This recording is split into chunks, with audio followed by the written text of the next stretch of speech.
Y'all want the NCAA to change what they're doing for the NBA, and it just doesn't make sense. Why doesn't it make sense, Ox? Well, first of all, because it's not about the NBA. Yes, it is, Ox. No, it's not. 40 right here. You will go. Oh my God, this shit is making me nuts. That I'm sitting here listening to this bullshit. This is exactly bullshit. You have to go. The reason why, because if you got 400 and over 430 players, we got over 430 plus players in the NBA. Where are the NBA? I'm not bringing up the NBA. I didn't bring up the NBA. Where are the NBA getting their players from? They're getting from all over the world.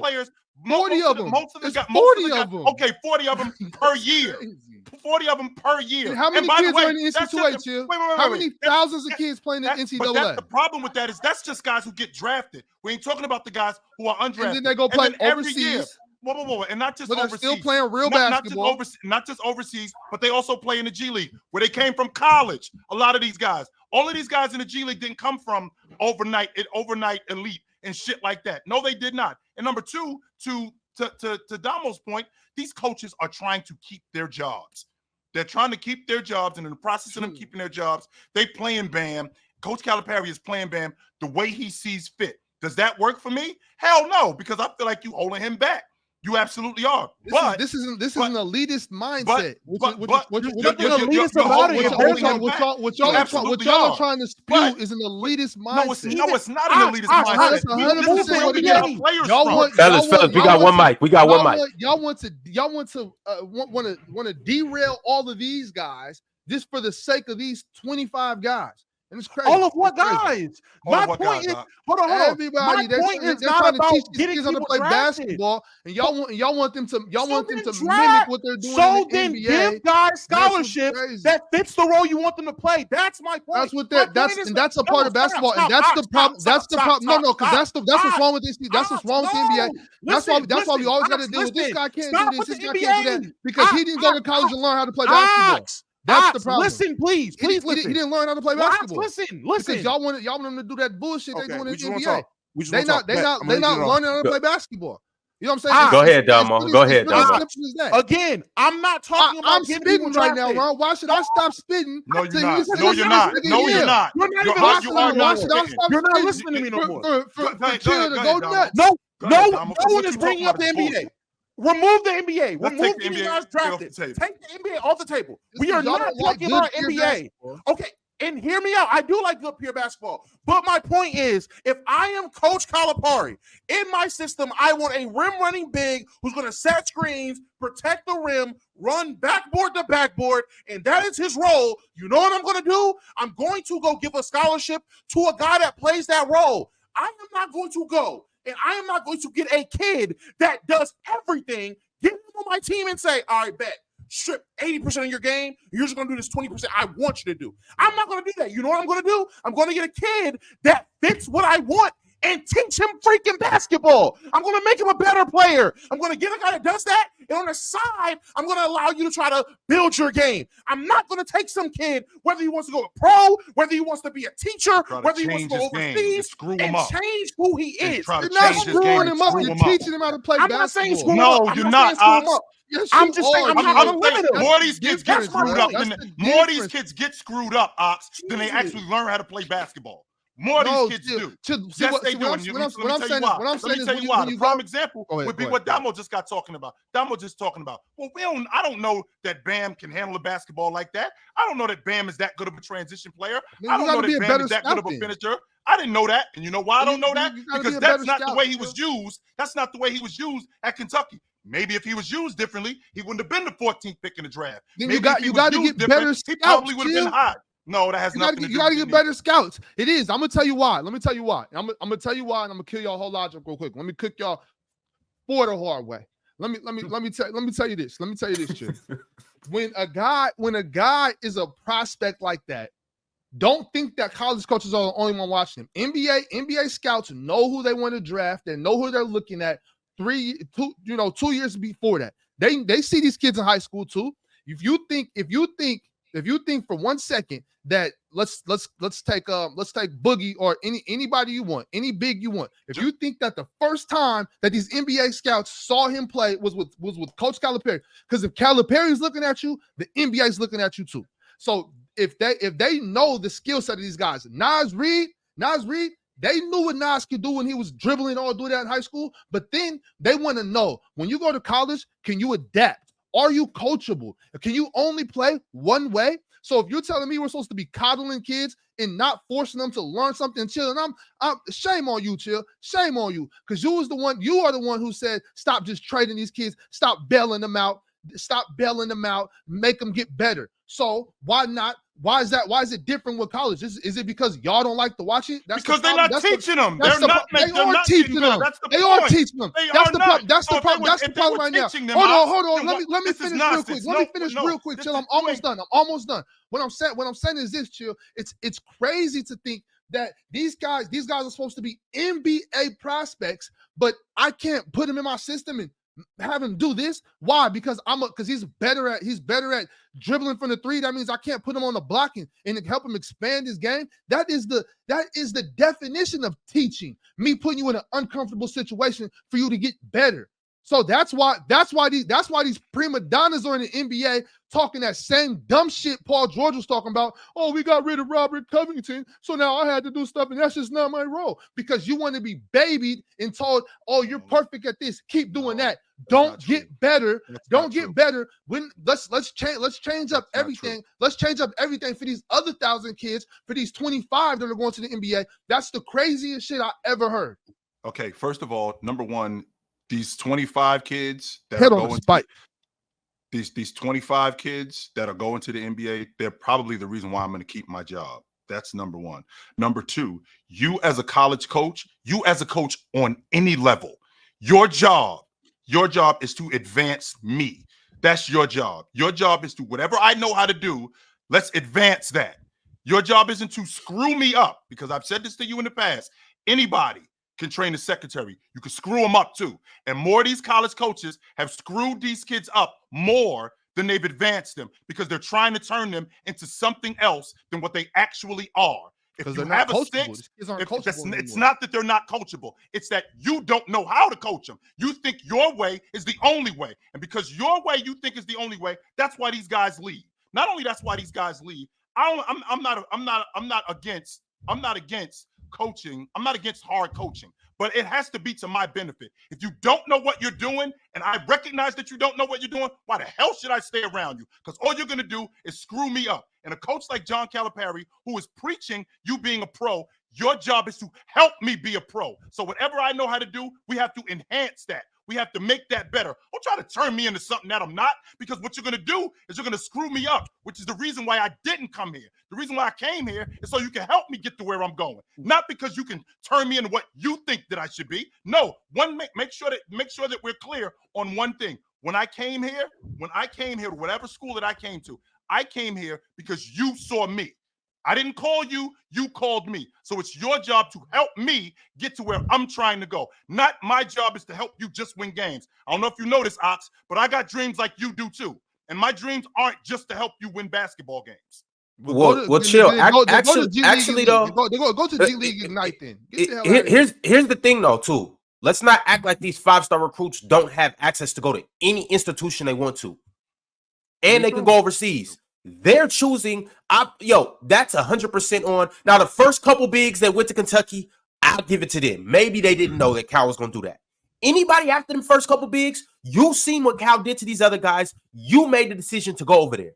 You don't have to go and play to the NBA. What do you do? You don't have to go play for Coach Cal, especially if you've seen what he's done with other bigs. If you know that he's not going to unleash you, then don't go there. Now, wait a minute, Ron. I give you that. It's plenty coaches that run a pro-style offense. I watched Lorenzo Romar at University of Washington run a pro-style offense for 15 years. That's why you put Brandon Roy in the league. That's why you put guys like DeJounte Murray in the league. That's why you put guys that you may not even know of, like Tony Roten, in the league, because he got to go out there and play an N1 style. That's why Markelle Fultz was drafted #1 overall, because he went and played for Lorenzo Romar, because he knew Lorenzo Romar would let them do whatever they wanted to in a pick and roll style offense. These kids got the opportunity to go do what they want to do. They want to go play for these high profile coaches. They want to go play for these traditional schools. They want to go play for Coach K when he was at Duke. Wait a minute, though, Ron. Why you think these guys are doing that, though? Do you think I just want to go to Kentucky because it's Kentucky? That's not the way it is anymore. No, that's not the way it is anymore. It's John Calipari sitting in my living room in front of my mother. It's Roy Williams sitting in front of my living room with my mother going, "I'm going to change this for you. This is what I'm going to tell you." But he does do that.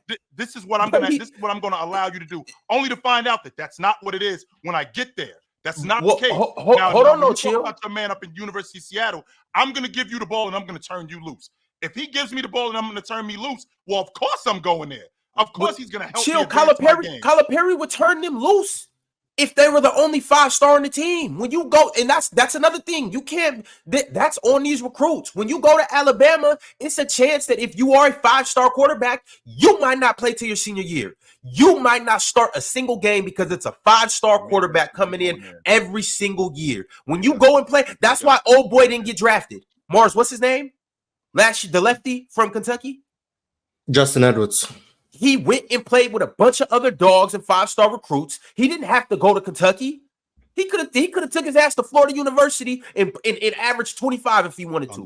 He wanted to go play with Coach Calipari. Coach Calipari probably did tell him, but even whether he told him or not, you wanted to go play with them dogs. That's your problem. You could have went and been the man at whatever university, any Big Ten school. Yo, he could have been like Scottie Pippen Jr. and went to Vanderbilt. But we're getting he could have been like Thon Maker and went and played for Howard University. He could have went wherever he wanted to. Right, but we're getting off the point here. And the point is that college basketball is different today because these guys don't stick around. And the fact that these guys don't stick around and they go to the NBA, which is the farm system for the NBA college basketball. That's where the NBA gets their players from. And the fact that they're not learning the game like Ox wants them to learn the game is because we're in an accelerated process. Everything is right now. There's no reason for me to stay in school for a year. There's no reason for me to even go to college. And I'm not learning the game. So the Ox, to your point, when you talk about a guy that I already know for a fact that I'm going to the NBA because you see me in high school. Well, why do I really have to work? I'm already going to the NBA, and by the time I get there, I'm probably not going to learn how to play anyway. As opposed to when I'm in college, that's the problem right there, Chill. When I'm in college, which is the actual farm system for the NBA, because that's where we get our players from. When I'm in college and I play for somebody who can actually teach me the game, and I am more equipped, like Jaime Jaquez, you see a different product. Right, but that's what I mean. Because Jaime Jaquez is coachable, wanted to get better, went to UCLA and learned. A lot of these dudes, and that's what I'm saying. See what Damo said about high school and AAU. That's because these kids are it's commercialized. These kids are able to transfer whenever they want. They're not forced to stay and get better. They're not forced to be coachable. They're not forced to learn because somebody told them they're going to the NBA because they were 6'10" their sophomore year. So now I'm the shit. I don't got to do nothing. I'm not worried about this. I'm not going to be coachable. That's why these same kids get to the NBA and we forget about them in 2 or 3 years because they didn't get better. They didn't learn how to adapt. They didn't learn how to evolve their game. They should have kept their ass in college and learned from these coaches on how to play basketball. But no, this college system is too boring. It's not good basketball. Can you believe they're actually throwing? What somebody say in the post? What did somebody say in the chat? Oh, they're actually going to swing. What did he say? 5 skip passes or 5 swing passes. Move the ball. Nobody wants to learn how to play basketball. That's okay though. Like I mean, it's so obvious to me. But once again, we look at this game like fans and want it to be how we want it to see instead of understanding that these people are doing something that maybe we just don't understand. No, Ox, we've sat here a plethora of times on this same platform saying the youth level coaching needs to improve. Parents are ruining these kids by sitting there feeding their egos and all that. So I agree with you there. No one is saying that on the youth level, guys should not be putting better efforts and have better coaching around them to develop their skills. I'm just saying the game itself, it resembles the pro game. And I don't think that has anything to do with the coaches telling these guys X, Y, and Z. You can have good coaches and you're still going to allow your guy to be who he is.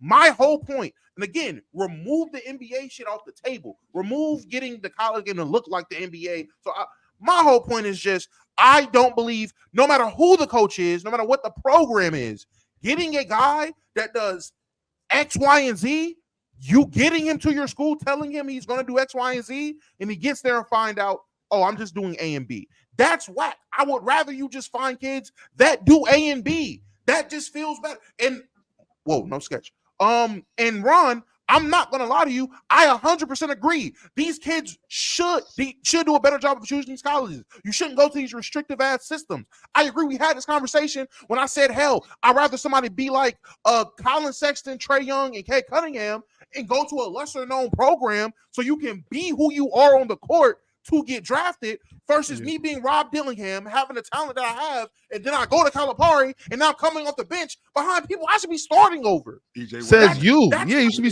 starting over. Says you. What I'm saying is the mindset that you and Chill are trying to put out there is what's ruining the game.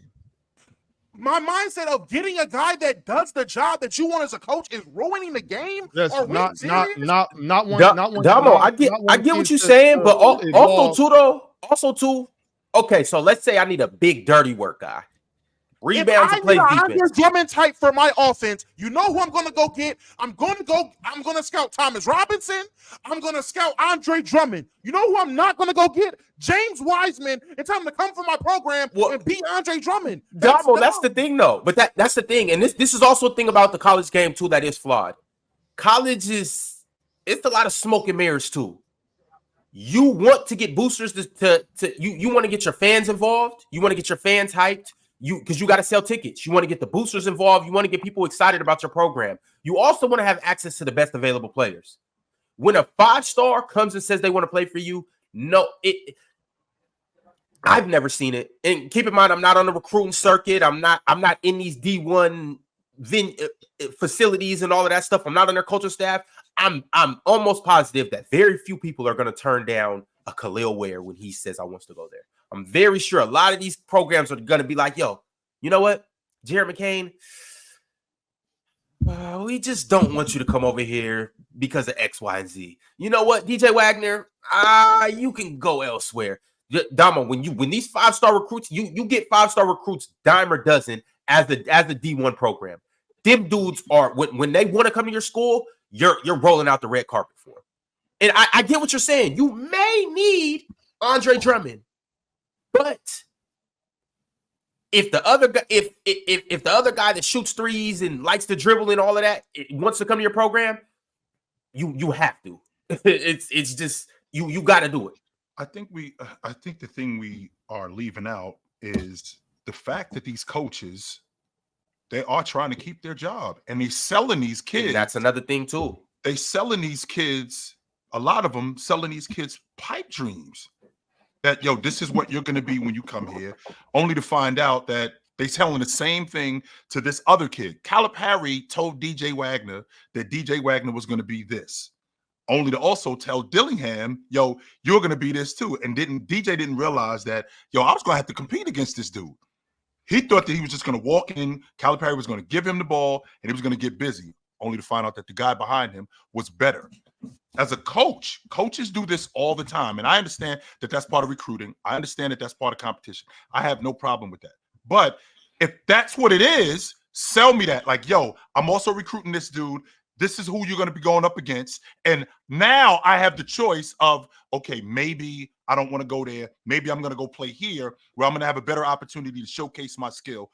But also, maybe I do want to go there because I want to go up against the best. Sell that instead of you telling me you're the only guy that's on my page. You're the only guy that's on our radar. We're going up against you. And then I walk in the school and it's 3 other dudes like me.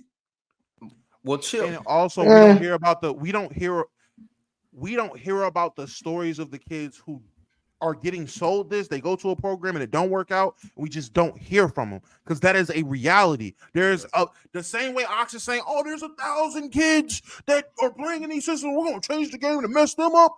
There's literally hundreds of kids who do things at great levels and could have had an opportunity, but they get these coaches, and it might not be Calipari, but it's the damn coach for the University of Florida that's going to these houses and telling these kids to come down to my program. I'm gonna make something out of you, and they get there, and you're telling Cat to be Drummond, and it don't work out, and now this kid dream dies because he could have went somewhere where he could actually showcase his talent. He could have showed something. That's really what I'm stressing about. I know people who genuinely went through that. Niggas' hoop dreams died because they listened to some coach at some D1 program that promised them, sat in front of their mama and promised them, I'm gonna get your son drafted. And he goes out there and they got him competing against guys. They got him playing styles of basketball he don't play, and it hurts them. But we don't hear his story. All we see is Bam, and we say, oh, well, I mean, it made Bam better, so, hey, it works. Oh, it made Cap better, so, hey, it works. But you don't hear about the stories of the guys where it didn't work. They didn't go to some high-tier program, but they got sold the same pipe dream, and now they got to work. Now they got to go do whatever else because their dreams died. And that's BS.